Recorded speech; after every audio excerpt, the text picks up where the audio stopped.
Welcome to my YouTube channel, Tony Su Vega, your Feng Shui Guru and Paranormal Expert. Ipapaliwanag naman natin ang salitang White Lady.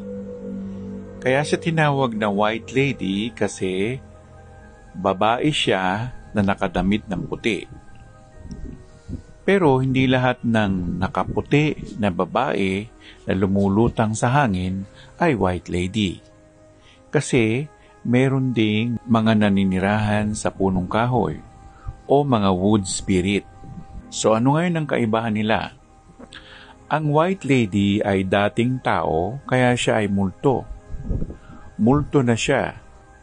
Yung Spirit of the Wood ay hindi multo. Ang magiging kaibahan lang niya ay kung ano ang i-claim ng nasabing White Lady, kung White Lady nga ba siya. Kasi nung araw na meron akong nakausap na siya ay nagtatrabaho sa isang restaurant, siya bilang bukas ang kanyang third eye o ang kanyang Jupiter's eye, tinuro talaga niya. Pero nung nakita siya ng waitress, sabi ng waitress, yan ang sinasabi kong White Lady. Ay mali, hindi nga White Lady. Yon ay Spirit of the Wood.